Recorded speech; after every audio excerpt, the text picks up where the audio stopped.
Hello Mind Mappers and welcome to the video. Today we're going to be going over the Stoic Challenge by William B. Irvine, a philosopher's guide to becoming tougher, calmer, and more resilient. Now this book is packed with actionable exercises that we can put to work in our modern day lives, really fueled from the philosophy of the ancient Stoics. I'm really excited to bring this with you today, and I've really enjoyed William's writing as well. We'll move directly into our introduction, which is the Stoic Challenge, and the quote that I pulled from the book goes like this. This book is an exercise in what might be thought of as 21st century Stoicism. In these pages, I have fused the advice given by the first century Stoic philosophers with research done by late 20th century psychologists. Some in academia will resent me for melding with Stoicism in this manner. They think of Stoicism the way they think of a priceless ancient relic, as something to be kept in a hermetically sealed case to be seen but not touched. I've experienced this myself. I've noticed that a lot of people think that these new Stoicism books can't be helpful. However, I've found them extremely helpful in applying these Stoic principles to my life, and I think you will as well. By contrast, I treat Stoicism as a tool, although in need of sharpening because of the passage of time, is not only still useful, but can have profoundly beneficial impacts on modern lives. I begin by describing the sorts of setbacks to which we are susceptible, and the ways in which we typically respond to them. Although many people become frustrated, angry, anxious, or even despondent, others take setbacks in stride. How do they do it? I then explore the psychology of setbacks. Why do they affect us emotionally the way they do? I go on to show how instead of thinking of setbacks merely as unfortunate experiences, we can reframe them as tests of our resilience and ingenuity. What a great exercise. He shows that in the book, in Setback Stories. Doing this can have a profound impact on how we respond to them. Instead of experiencing a mixture of anger and anxiety, we might be surprised to discover that we are rising enthusiastically to the challenge being presented by a setback. Rising enthusiastically to setbacks. Doesn't that sound good? We'd like to cultivate that in all of our lives, I'm sure. And finally, I show how using the Stoic Test strategy, besides helping our days go better, can help us have a good life. And when it comes time to make our exit from this world, a good death. So this book really, to me, was all about creating our own personal Stoic tool belt. William notes that he views Stoicism as a tool that we can sharpen to have a profound impact on our lives. And I think this is something that can't be overlooked. We might think, what can these tools help us do? These mental tools that the Stoics first created. Well, it's going to help us look at life as precious and motivate ourselves to live it to the fullest. It's going to help us understand that every hardship in our lives is a test that, if passed, actually makes us stronger on the other side. Among many other things, which we're going to explore inside this summary, this Stoic tool belt, so to say, can be filled up with a ton of mental exercises to help you get through really just day-to-day life and the challenges that we all have to deal with. And have situations really changed that much since the days of the ancient Stoics? Most of the things that we deal with on a monthly, weekly, or daily basis, or all through our lives, are much the same as when the original Stoics walked this earth. They struggled with things like procrastination, anger, grief, guilt, and all sorts of negative emotional states that I'm sure most of us deal with on a daily basis. And why should we listen to these ancient Stoics? Isn't there better people to listen to now that we're modern and have science? Well, the Stoics actually, to me, had just an amazing way of not only clearly articulating the problem, which makes it easier to identify in our own lives, but they also had this amazing ability to really do a great job at creating an easy to implement practical exercise to help us think about the things that we encounter. I feel like sometimes in modern psychology and in modern life, things tend to get so complex.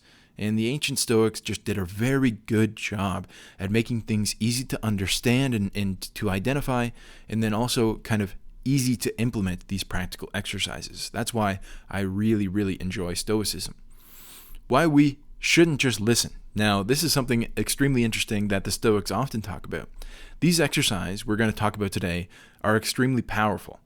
Now, they're only powerful if they're actually used. So that means that you're going to need maybe a piece of paper in your hand, a mind map that you can get from my website, and just the pause button so you can journal and contemplate. With that, we'll move into our introduction to mind mapping. You can get the most out of these mind maps, again, like I said, by following along. Specifically with this mind map, you're going to want to do some mental exercise. So I recommend that you find the process of how I mind map, plus 50 plus mind map templates, including this one, all at the link down below. Following along is going to help you learn more, remember better, and apply these books to your life. With that, we'll move into our first idea here, which is setback stories, which William has already talked about in the introduction. Setback stories, like those related above, leave me with curiously mixed emotions. On hearing them, I might be moved to tears, but at the same time, I might feel ashamed of myself for taking so much of my life for granted. In the course of going about my daily business, I might experience a minor setback, like discovering that all the parking spaces close to the grocery store have been taken. Oh great, I might think, only to recall that in walking the few more steps that I was complaining about, I was living the life that Stephen Hawking's or Jean Dominique could only dream of. Shame on me. So how many of you have kind of gotten upset about some small thing that's happening in your life? This is a really great way to reframe it and say, you know what, I'm actually extremely lucky. Although setback stories can sadden us and shame us, they can also be enormously uplifting. In them, we encounter ordinary people who have experienced setbacks vastly more challenging than any we are likely to experience, and who, instead of wallowing in self-pity, responded with courage and intelligence. They thereby transformed what could have been personal tragedy into personal triumph. Now, I really love a good success story. I love it when people are successful. I love reading it. I love kind of reading biographies and taking it in and seeing successful people. But even more than seeing a successful person, I love seeing someone who went through adversity. I love those stories. I love to read about those stories. I love to watch those stories on YouTube. They are some of the most motivating to me because I know that we're all going to experience some sort of setback along the way. And this setback story framework, this setback story tool, if you will, really puts these setbacks into perspective. And really what we're trying to do is think about, okay, my life is going to be full of setbacks. It's going to be things like not getting a promotion, failing in a business, or cheating on your health regimen, whatever it might be. They're different for all of us, and they're the same for all of us at the same time. These things really are just baked into the system. You're not going to avoid them. They're going to happen no matter what, and we can't control these setbacks. They're going to happen. But what can we control? This is a really kind of a core Stoic principle. What can we control? How we respond. The Stoics were big believers in the space between stimulus and response. Something that Viktor Frankl said was, between stimulus and response, there is a space. In that space is our power to choose our response. In our response lies our growth and our freedom. So in the response to the stimulus or to the situation or to the setback, if you will, lies our growth and freedom. Now, Viktor Frankl was very much inspired by the Stoics, and I believe that that's just that is just a Stoic principle that we should be trying to follow as much as we possibly can. They believed, in short, that it wasn't what happened to us that mattered, but how we respond. So what I want you to do right now is think about the last setback that you've had. Did you pay attention on how you thought about it or how your thoughts were affected by it? Maybe is a different way to think about it. That's the first step, by the way. You need to be aware of how you're responding before you can choose your response.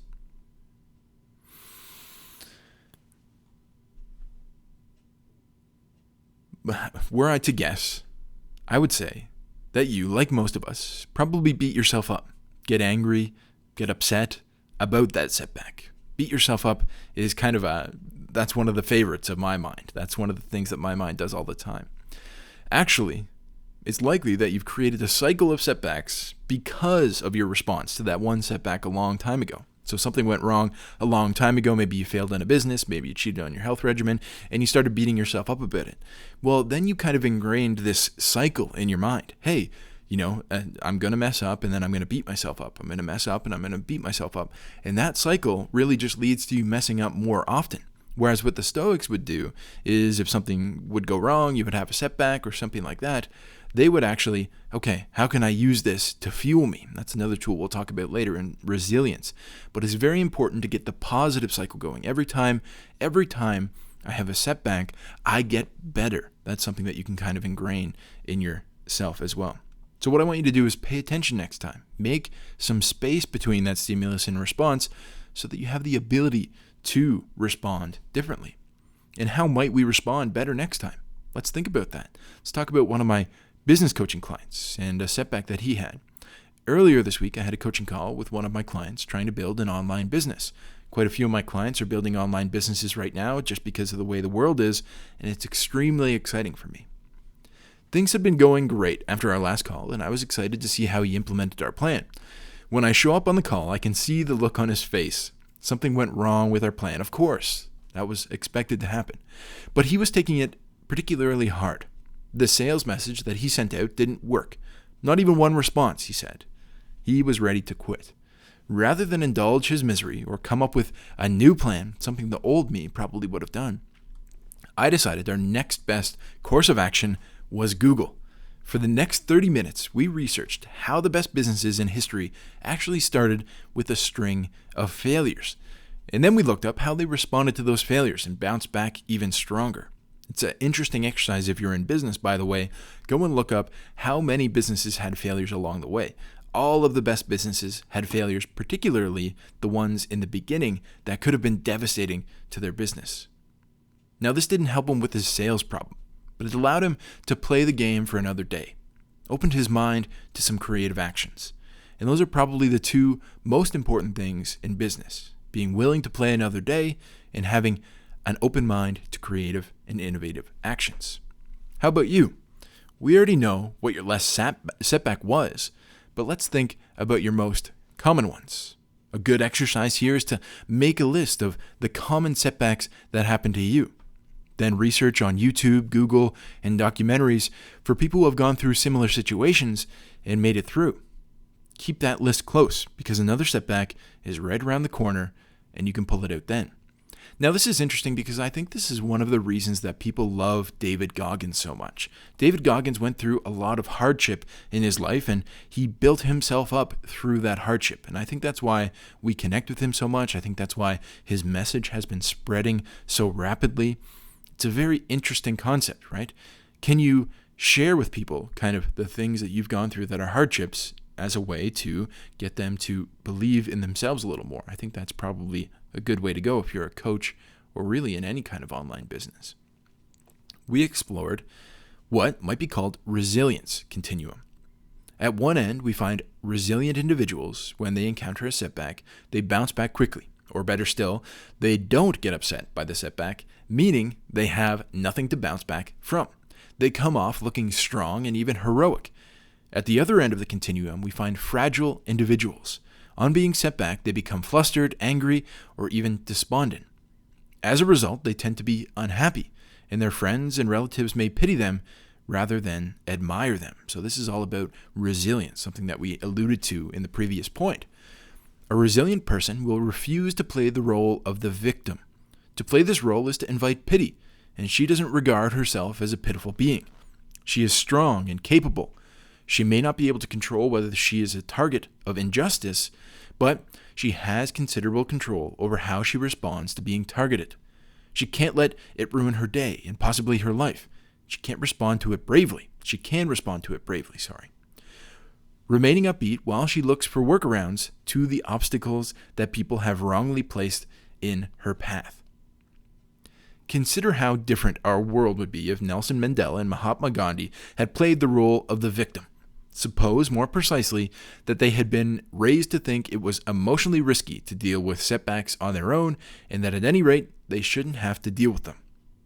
This is a little dig at modern psychology here, so just quick warning. Under such circumstances, they probably wouldn't responded to the injustice, they probably would have experienced it. They probably wouldn't have experienced it as bravely as they did. They might instead have made an appointment with a therapist for advice on how best to cope with their situation, or they may have restricted their efforts to writing heartfelt letters to the elected officials. It's a little dig at modern psychology. I don't know if I would be on the same board as William is here, but definitely, the Stoics really believed in, you should be able to deal with these things yourself, and here are some tools to do it. I think that's probably true. So what role are you playing? That's what I wanted to get from this quote here. You get to choose. This is another great tool, again, coming out of the book.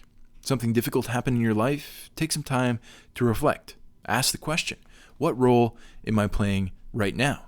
Am I the victim?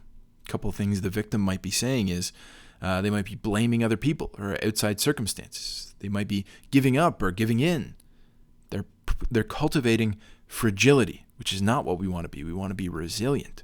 The hero, on the other hand, is looking for ways to grow, identifying the positives and the possibilities, coming at it with a creative mindset to overcome the problem. This person is cultivating resilience. People who are successful are resilient, but they might not have necessarily started that way. The great thing about resilience, in my eyes, is that it's a skill and it's a tool that you can use and you can learn to use. If today you're hurt by every setback, you can take a small step towards moving towards a more resilient mindset. One of the ways that you can do that, a more practical exercise, is this alter ego exercise from Todd Herman's great book.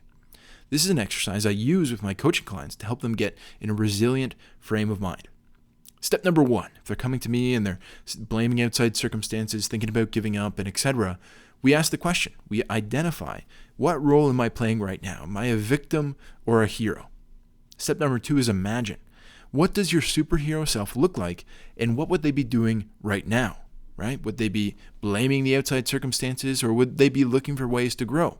Of course, we know which one they would be doing. Step number 3 is we take a deep breath. We work to embody that superhero self. We imagine ourselves as that ideal sage, as the Stoics might say. And then we just focus on taking the next right action, even if it's something very small. I find that shrinking the problem is another really great tool to use. Our next point is about the Stoic Test. The quote goes like this: "The Stoics weren't anti-emotion. Indeed, they placed a high value on positive emotions, including delight, joy, and a sense of awe. They knew that without these emotions, our world would be a gray existence and probably pointless as well. At the same time, though, they were intent on reducing the number of negative emotions they experienced, including frustration, anger, grief, and disappointment. This is why they came up with what I am calling the Stoic Test strategy. To employ it, we assume that setbacks we experience are not simply undeserved tribulations, but tests of our ingenuity and resilience." I love this, by the way. Stay tuned. This is great. Administrated by the imaginary Stoic gods. To pass these tests, we must not only come up with effective workarounds to setbacks, but we must also, while doing so, avoid the onset of negative emotions. By treating a setback as a Stoic test, we take our subconscious mind out of the setback response loop. More precisely, we preclude it from suggesting a finger-pointing explanation for a setback, an explanation that assumes that someone is taking advantage of us or abusing us. This prevents the activation of our emotions, which not only dramatically lowers the personal cost of being set back, but also improves our chances of dealing with the setback in a thoughtful manner. What a great exercise. This is probably my favorite exercise from the entire book. That's why I've labeled it black here. The Stoics were not, as many people think, emotionless beings intent only on personal improvement. I think that this gets co-opted quite a lot for people who are interested in that, but that is not what the Stoics were about. William points out here that the Stoics placed actually a high value on positive emotions. They cared deeply about, all these things like delight, joy, and awe. In fact, most of the tools and exercises we're going over here today are really just ways of moving from or through negative emotions, which is going to leave more room in our life for the positive ones like we mentioned before. So here we go. Are you dealing with something difficult? try using the Stoic Test mental framework laid out by William here. Say something like, the Stoic gods are testing me here. This is a great chance to prove how strong I am getting. Let's do this. Let's move forward. Let's conquer this obstacle. This is a great tool to help you cultivate resilience in your life. Very similar to our tool of kind of the alter ego effect, but this one is, this test was sent here for me to overcome. I love this reframing of this test or this hardship that you're going through. It makes it, like he says, it makes it less emotionally costly for you to hit a setback, which is really, really great. And because you're taking a lot of the emotions out of it, you're able to make much quicker decisions, much more logical decisions to be able to move from the hardship into kind of success in whatever endeavor you're dealing with. So another great quote that I like, it's from Rocky and Grit by Angela Duckworth. It's not about how many times you get knocked down, but about how many you get back up. Actually, the Stoic test could be turned really into a Stoic game. How quickly can I change my mental framework, my mindset, from that of a victim to that of a hero? Which tool works best for you? It's totally okay to try them all and continue to use the one that works the best. Setback story might work well for some people. Alter ego might be the best for you. Perhaps the Stoic test or the Stoic game, as we might have renamed it here, would be a really great way to go about it for you. I recommend that you test them all out, and perhaps you'll use them all at different times in your life, but they're tools in the tool belt, things that you can pull out when you're dealing with something a little bit more difficult than normal day-to-day life. Our next point is about anchors. Another really great point. The quote goes like this: the ancient Stoic philosophers were way ahead of these psychologists and businessmen. They employed the anchoring phenomenon, not to sell t-shirts, but to have a more fulfilling life. In particular, they would periodically make a point of imagining ways in which their lives could be worse. This might sound like a recipe for a miserable existence, but it was in fact quite the opposite.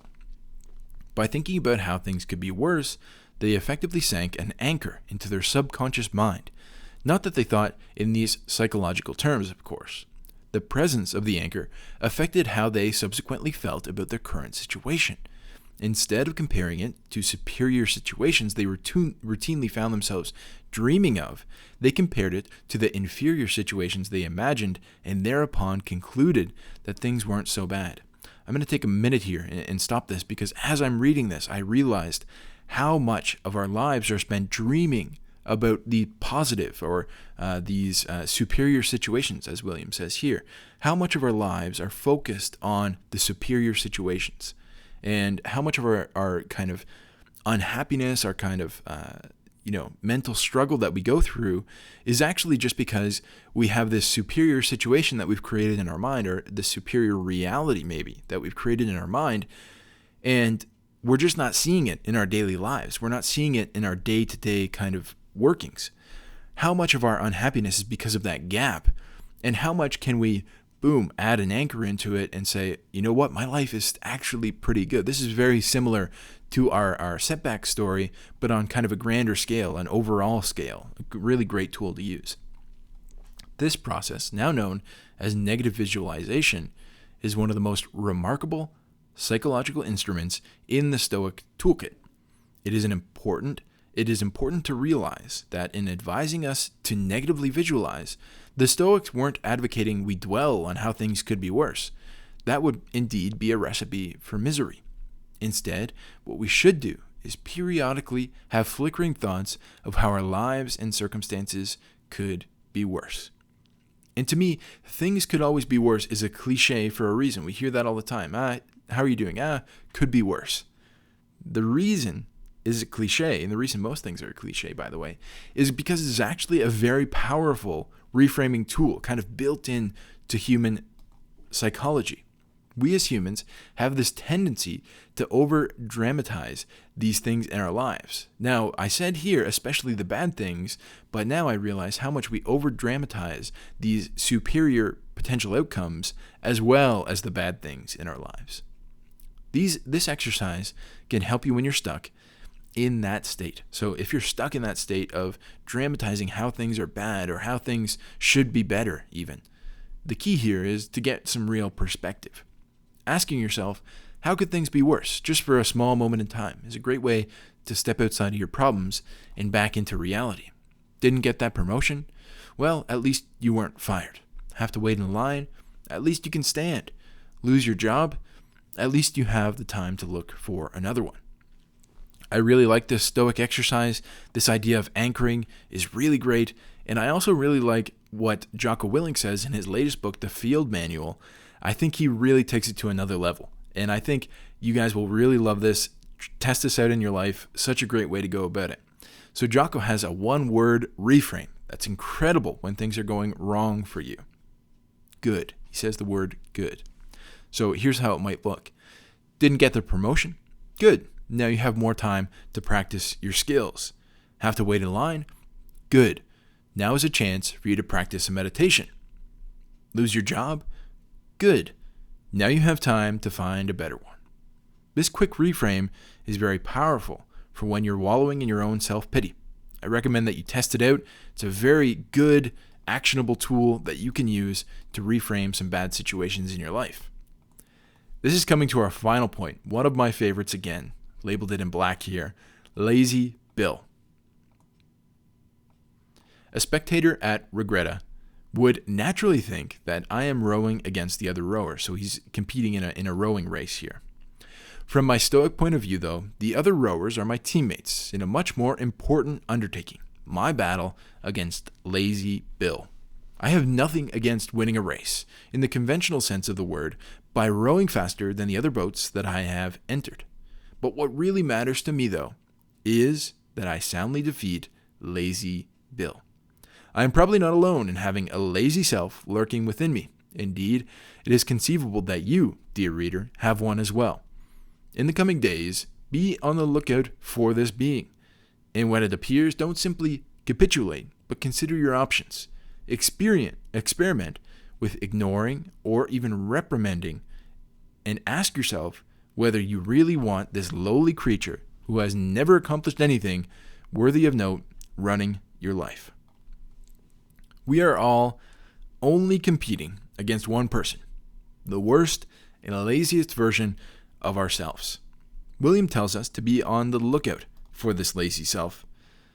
They will be the one sleeping in, not dedicated, or even the one self-sabotaging. Indeed, this lazy self has probably ruined countless things in your life already. Many of us allow this lazy self to run our lives. Ray Dalio, in an interview that I recently listened to, says that we all have two people living inside of us. One is like our highest self, and one is like our lowest self. It's basically the same concept of this lazy Bill. So we need to be mindful that when we're creating plans or serving other people, we're talking to two invisible beings. Therefore, we need to set our plans in a way that accounts for that lower person of ourselves and other people getting in the way. This has been instrumental in my coaching practice. Whenever two people get together, there are always four people in the room. Finally, I want to leave you with this. Life is all about closing the gaps. Which gaps, you might ask? Well, first, we need to close that gap between the stimulus and response that we talked about before. How are we responding to our environment, circumstances, and events? Second, we need to work on closing the gap between who our highest self could be and who we are actually being. Staying mindful that our lower self wants us to drag down and instead move towards our higher self. Make that response to choose what the higher self would do. This happens moment to moment to moment, day in and day out. Here's a quick hint here at the end of the book. We'll never be perfect. Our aim is just to get a little bit closer to that highest version of ourself. And all of the tools that we learn today are really just tools to help us get to that higher version of ourself. This was the Stoic Challenge by William B. Irvine. I appreciate you being with me here today. I hope you check out some of the other Stoic books that I have on the channel. This is just one of them. There's many more, and you should be able to find them right on the channel. We'll see you in the next one.